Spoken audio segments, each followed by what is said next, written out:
Ladies and gentlemen, NXT did two things these past two nights. Number one, they stood and delivered. The motto of the show, NXT Takeover. Stand and deliver. What a two nights it was. A lot of fun action. NXT, Triple H, Shawn Michaels, absolutely killed it these past two nights. I would prefer night one over night two. I feel like night one had the better in-ring action. Last night had the better in-ring action. Tonight told better stories for me.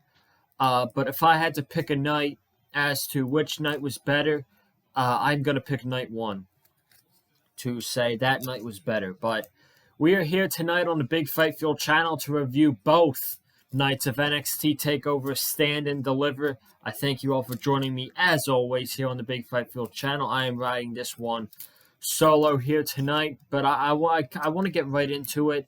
It's almost 11 p.m. and I got a big weekend ahead of me. So if you guys have not already, be sure to check out the WrestleMania preview and predictions with the Blue Riot. That is available now on the Big Fight Field channel. I believe that's almost close to 100 views. So if you have not already, be sure to check out the WrestleMania preview and predictions with the Blue Riot.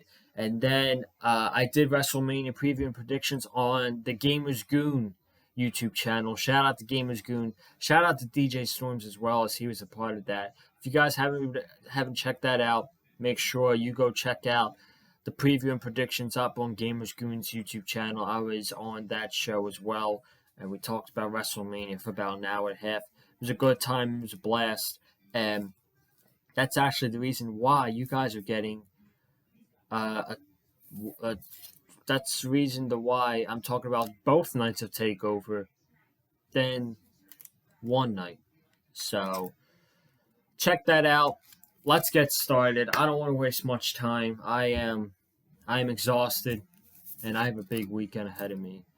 So packing tomorrow. I'm gonna do a video to tell you guys all my plans for when I get to Tampa and all that stuff. So that's that. Night one, we are going to start off talking about night one. Skip the pre-show matches. They're not worthy talking about at all. So we start off night one with Pete Dunne versus Kushida in a 10-minute match. It was 10 minutes.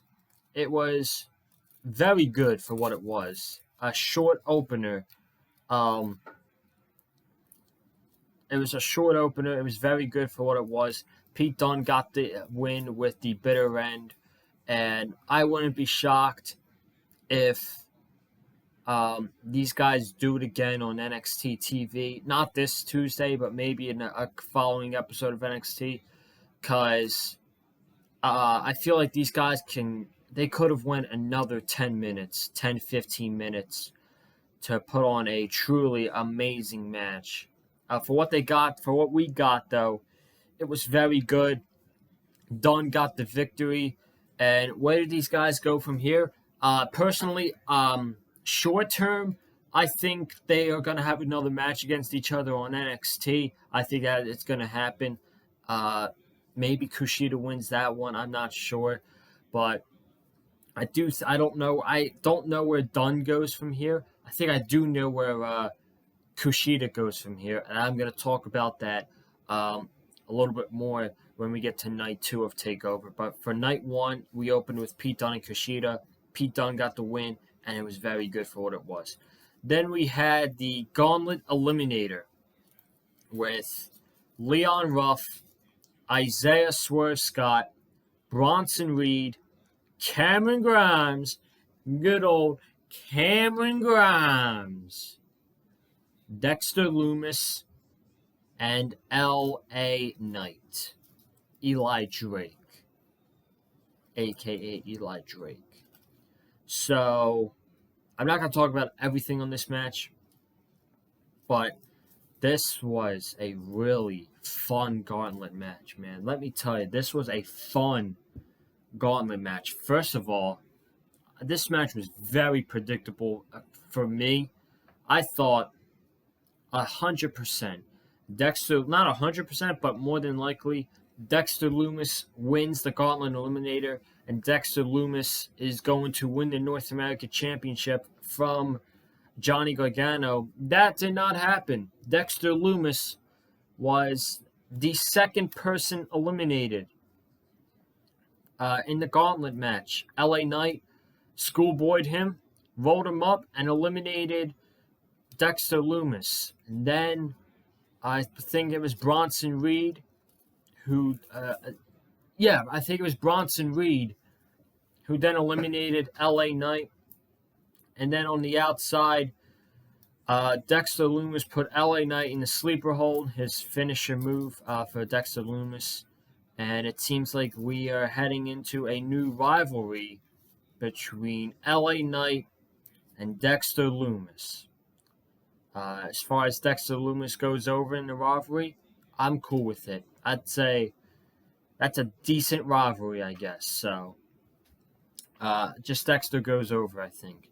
So then we're going to get to the final three. We had Cameron Grimes, Isaiah Swerve Scott, and Bronson Reed.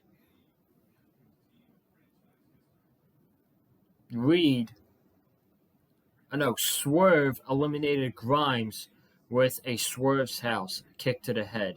So Grimes got eliminated clean. We were down to Isaiah Swerve Scott and Bronson Reed.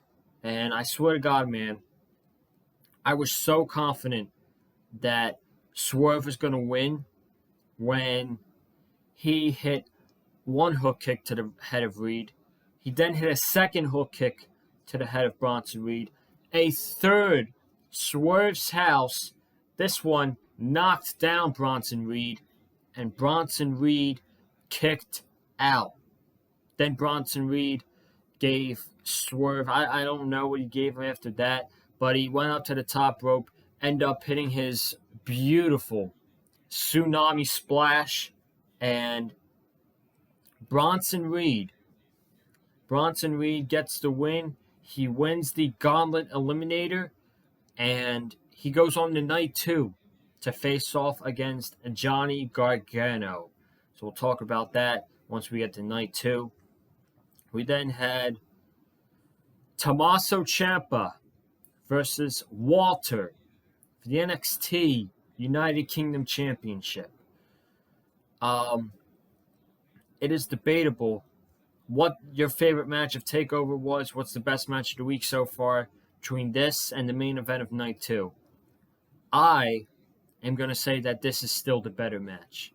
I loved this match. This match was hard-hitting as hell. You saw Walter's chest.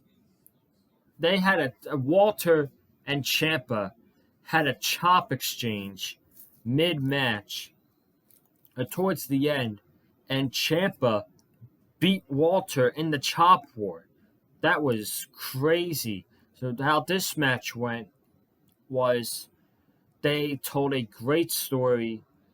Tommaso Ciampa was targeting the hand that Walter chops with all the time, his right hand. Walter was going for a chop to Ciampa while he was laying on the announce table, and I swear to God, he smacked the announce table so hard that they gave a camera view on the announce table, and it was split in half. That table was split in half. That was crazy, man. So then they told a story of Tommaso Ciampa taking out the hand of Walter that he chopped with, and Walter bringing back the psycho killer of Tommaso Ciampa. There was also an exchange where I watched night 1 on Peacock. I watched the match again today on the USA Network. This part was during the commercial of USA, where Ciampa was running back and forth, running the ropes back and forth, clothesline after clothesline after clothesline after clothesline. I swear to God, he had 15 clotheslines on Walter before Walter laid him out with a chop, And then Tommaso Ciampa gave Walter a clothesline again. This time, it knocked Walter to the ground. Then Tommaso Ciampa hit a regular air raid crash on Walter. Then later on, he hits a second air raid crash on Walter, this time from the top rope. From the top rope. That shit was insane to watch. He then hit a fairy tale ending for a close near fall, and then Walter got the win at the end of the match with a basic chop to Tommaso Ciampa, which I am okay with because that is Walter's most devastating move. That is his best move. Not his move that impacts you the most. His big, gigantic right hand that comes right across your chest. I was okay with the finish. I expected Timothy Thatcher to betray Tommaso Ciampa and join Imperium. We did not get that. We got a clean finish, and Walter retained the United Kingdom Championship. Fantastic. I mean, fantastic. Hard-hitting match between these two guys. You felt it. I was excited, very excited for this match, and it definitely lived up to the expectations. Where Tommaso Ciampa goes from here, no clue, man. I don't know where he goes from here. Honestly, I don't know. And I don't see anybody taking the United Kingdom Championship off of Walter. I can't think of a name on the NXT roster, and I can't think of a name on the UK roster that is going to be able to take that championship off of Walter. So, we'll see what happens, man. This was my favorite match on both nights of TakeOver. Then we're going to talk about the triple threat for the tag team titles. We'll get by this really quickly. This was a 14-minute match. First, I didn't really care about it, but then the last couple minutes, I got really into it. It was basically, these guys weren't really telling the story. It was spots. A lot of spots in this match. MSK, they ended up getting the victory by pinning the Grizzled Young Veterans, which I was actually surprised by, because I thought that Raul Mendoza and Joaquin Wilde were going to be in there to take the pin. It did not happen. MSK are the new tag team champions. I love it. They had a lot of momentum going into the match. Why would you take that away from them by having them lose this match and not capitalize on them, become the new tag team champions? So I'm glad that they are the tag team champions. And it looks like we already have their first number one contender set in Drake Maverick and Killian Dane. Not thrilled. I'm not thrilled by that at all, but MSK, they should have a long run as the tag team champions, maybe a few months, and then maybe SummerSlam weekend or War Games. The Grizzled Young Veterans take the tag team titles because I think they're going to have these guys and the MSK and Grizzled Young Veterans are going to have like a year-long. They're probably going to feud over the tag team titles for the months to come. So get ready. And then we have the main event of Night 1's NXT Takeover, which was Raquel Gonzalez versus Io Shirai. This was a very good main event match. Very good. Io Shirai jumped at the stage for Takeover. I'm really tired. You can tell, guys, I'm pretty tired, man. The stage for Takeover was beautiful. Had swords on the left and swords on the right. It had a gigantic skull right in the center of the aisleway. In that match, the two women were fighting on the aisleway. Io Shirai climbed. I don't know how she got up there, but she was on top of the skull. And Raquel Gonzalez caught her beautifully. She caught Io Shirai, and that was beautiful. That's probably the best thing in the entire match. Io Shirai went for the top rope moonsault. Raquel kicked out. I think that Vic Joseph said that she is the first ever person to kick out of that top rope moonsault. I don't know if I'm mishearing that, but I think that's what he said. And then Raquel hits Io with the one-handed power bomb, and she is the brand new women's champion. Well deserved. Io Shirai she's my favorite women's wrestler in the world. I love Io, but her time was up. She had defeated everybody on the roster, and the right person to take the title was Raquel Gonzalez, because Triple H and all them have been building her up since, I guess you can go back to War Games, when she was the person who pinned Io Shirai at the War Games match. So clearly they saw something in Raquel and they wanted to give her a spotlight. And this was a big moment.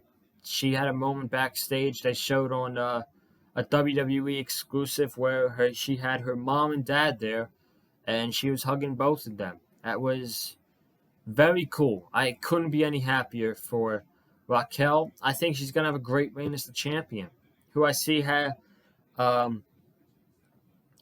defending that title against, I can easily see a feud between Dakota Kai and Raquel Gonzalez over the Women's Championship. Maybe Dakota is the person who takes the title off of Raquel Gonzalez, but sooner rather than later, I'm starting to feel Raquel Gonzalez a little bit like a baby face.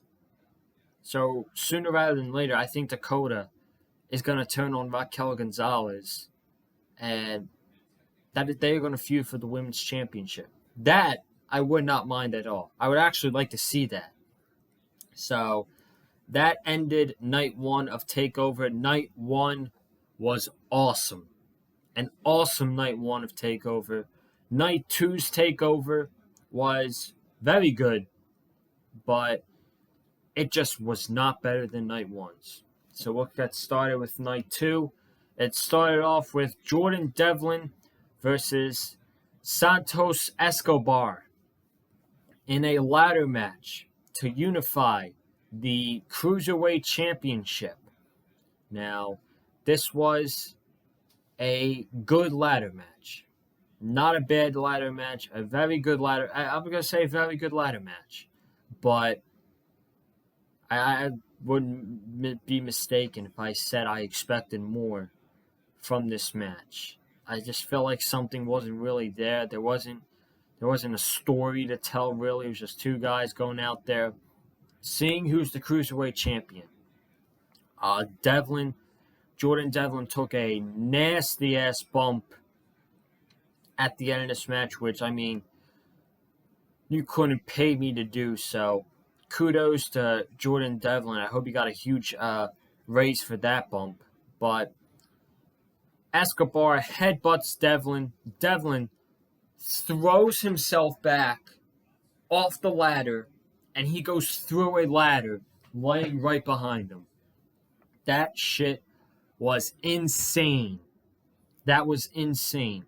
And then Escobar proceeds to grab the Cruiserweight Championships, and Santos Escobar is the undisputed Cruiserweight Champion. Then at the end, they were playing booing sound effects while Raul Mendoza and Joaquin Wilde were on stage, and Escobar had his 9-year-old son, and they were playing booing effects.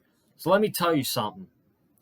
How do you expect me to boo someone I love? I love Santos Escobar. He is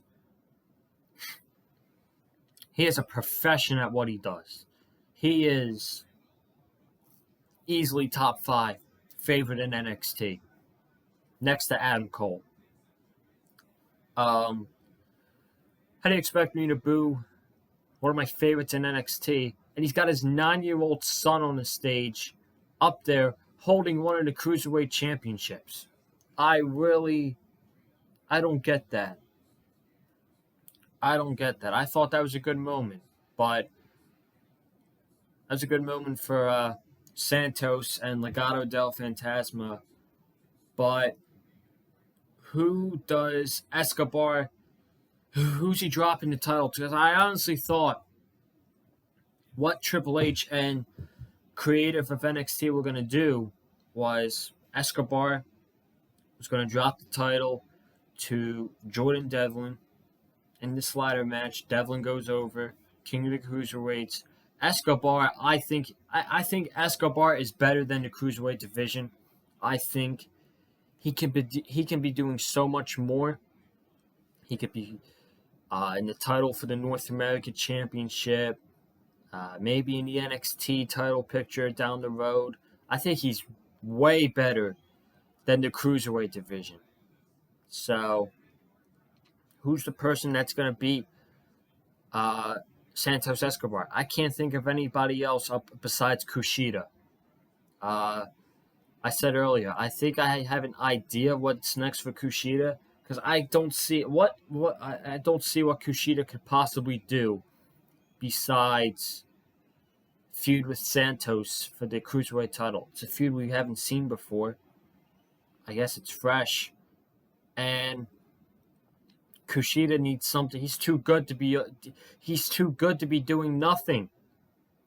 And I think Kushida beats Escobar. I really do think that, yeah, this is a good win for Escobar. He got his moment with his son, but he's much better than the Cruiserweight division. I think he needs to move up sooner rather than later. Not to the main roster, Jesus Christ. But when I mean move up to the North American title picture and the mid-card main event of NXT, because he's the future of that brand, I think. So, good ladder match, and Santos Escobar is officially your Cruiserweight champion. We then had the NXT Women's Tag Team titles.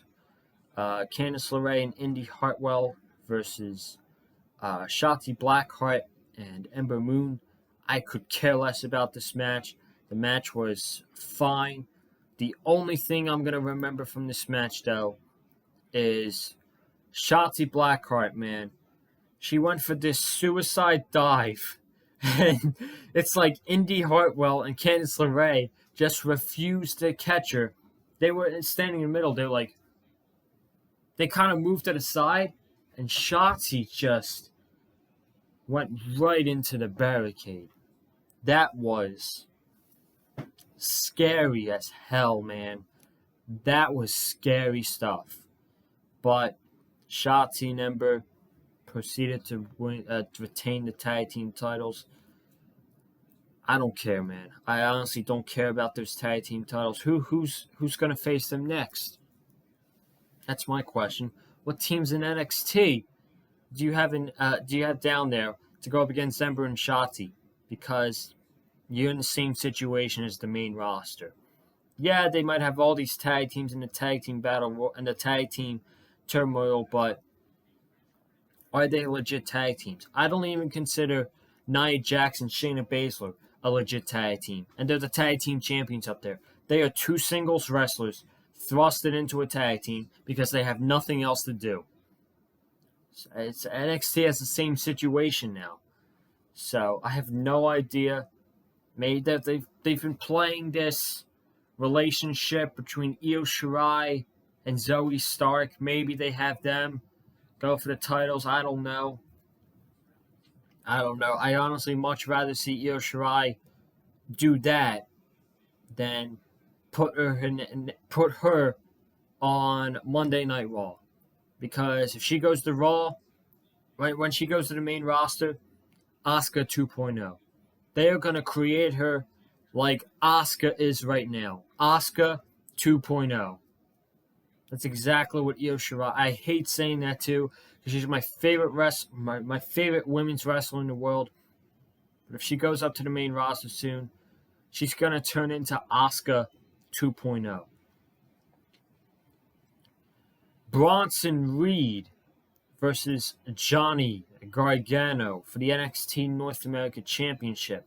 This was a really good North American Championship match. Bronson Reed, I think it would have been a great moment. It would have been like a good underdog moment for Bronson Reed if he won this match, but Johnny did bring him to his best match in NXT to date. This was a very good North American title match.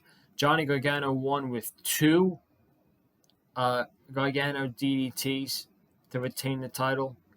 So I don't know what's next for him, meaning Bronson Reed.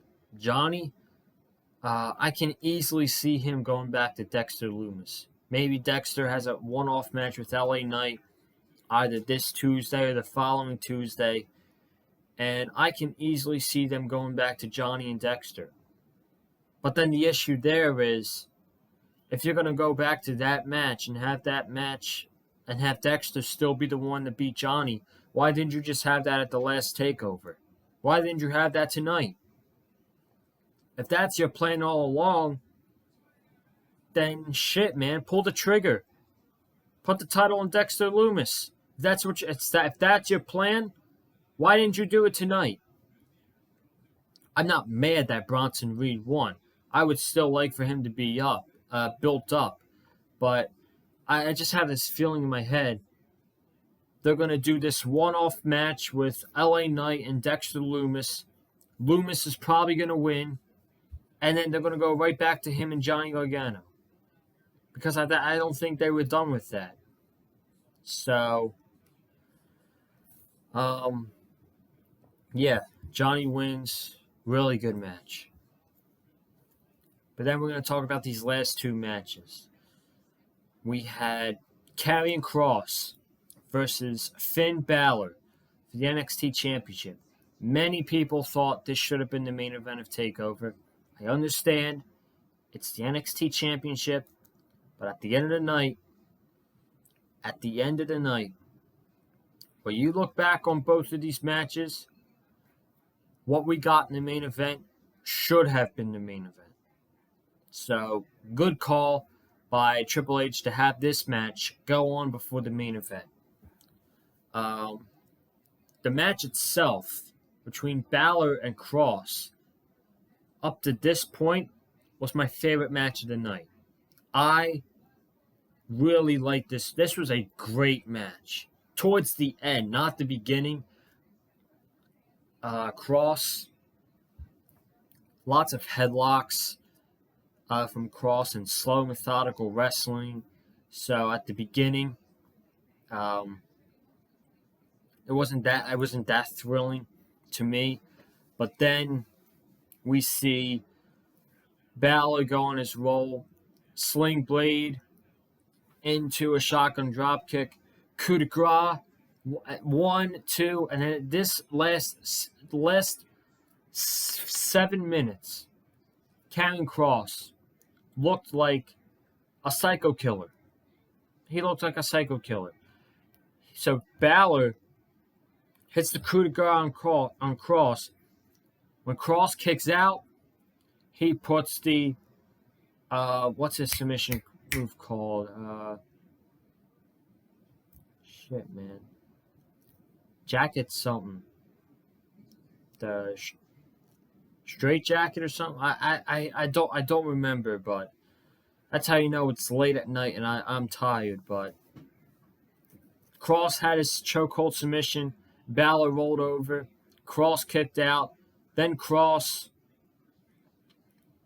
gives Balor an elbow to the back of the head. He then starts elbowing the back of Balor's head numerous amount of times, picks him up. He gives him a over-the-head suplex, over-the-shoulder suplex. And I swear to God, Finn Balor landed like this. I was legit scared for Finn Balor. I was. And then finally, Kross hit the elbow to the back of the head of Finn Balor, and Karrion Kross is your new NXT champion. And I'm not shocked. I saw this coming from a mile away. This was a great match. I think Finn Balor led Kross to his best match in NXT by far. I'm not saying this is going to be a match I go back and I watch numerous times, but this was a great match. I knew Cross was going to win the NXT Championship. And now that he's the champion, I don't know. I don't know anybody on the NXT roster right now. In a couple months, you might say, oh, this guy's ready for Cross, and he might be the one to take him down. We could get this guy. Right now, nobody on the NXT roster is credible enough to defeat Karrion Kross for the NXT Championship. Karrion Kross is going to have a Brock Lesnar-like reign with the NXT Championship, just like Brock did with the Universal Championship. I think Triple H has wanted this all along. Him and HBK have wanted this all along. I don't see him dropping the title anytime soon. He's probably going to be the champion for the remainder of 2021. Going into if I had to predict, he's going to be the champion for the rest of the year. And I don't know who's beating him. I really don't know who's beating him. As far as Finn Balor goes, you can do a rematch. You can bring out the Demon King. But you want to give Finn Balor the NXT Championship right back to him after he just lost to Cross. I don't know how to feel about that one, but with Finn Balor, I still think there's stuff for him to do in NXT. He's never been the North American champion. You could put him in the North American Championship, have him get some work with the young guys, have him get in there with a Bronson Reed, an Isaiah Scott, Cameron Grimes, LA Knight. I mean, LA Knight's not young. Dexter Lumis, maybe. And a feud that, actually, I'll say a match that we were robbed of at the beginning of the pandemic that was supposed to happen about a year ago. Finn Balor was supposed to face Walter for the UK Championship. I can easily see Finn Balor challenging Walter for the UK Championship, whether that's in NXT or NXT UK later down the road. I would actually not mind that whatsoever. That would be a match of the year candidate. Match of the year candidate right there. But we're going to move on to the main event because this match was incredible. This was an incredible match. I'm not going to talk about it much.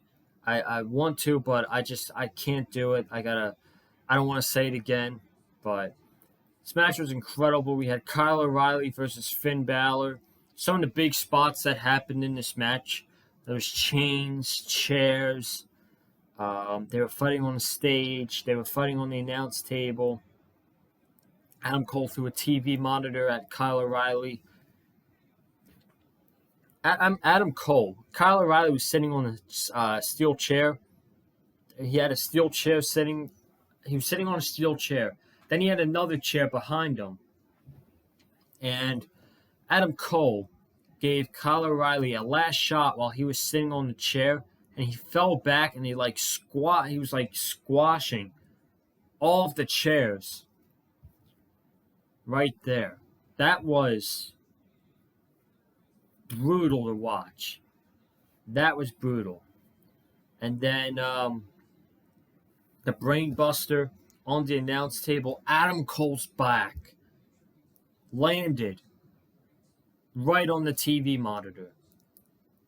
My God, that looked brutal. That spot looked brutal. And then at the end, Adam Cole sends himself and Kyle O'Reilly to the stage. Adam Cole hits upon him a sunrise. Kyle O'Reilly barely kicks out. Then Kyle O'Reilly gets a ton of offense in until he puts Adam Cole set up on a steel chair. Kyle O'Reilly has chain, as he has a big chain wrapped around his knee, and he gives him a knee drop to Adam Cole, who goes through the chair. Kyle O'Reilly wins, and that's how NXT Takeover goes off the air. Insane match. Absolutely insane. Loved it. Absolutely loved it. That's it for the NXT Takeover Stand and Deliver preview and predictions. Thank you guys. Not preview and predictions. NXT Takeover Stand and Deliver review. What a 2 nights it was. Like I said, night 1 was better than night 2. But overall, Takeover, great.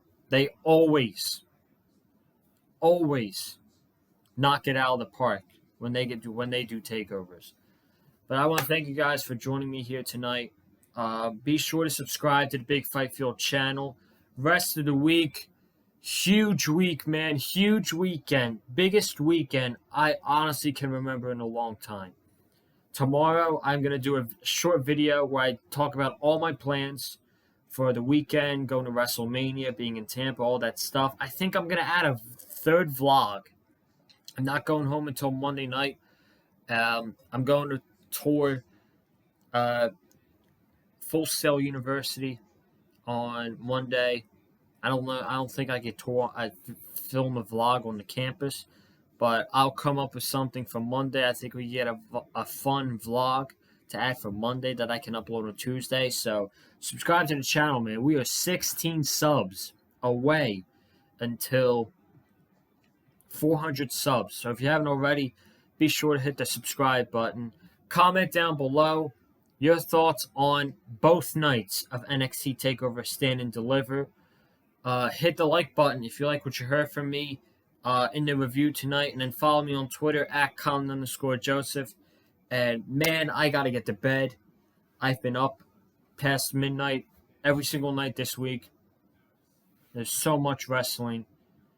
And tomorrow's SmackDown, but I'm not reviewing SmackDown tomorrow. So I'm getting out of here.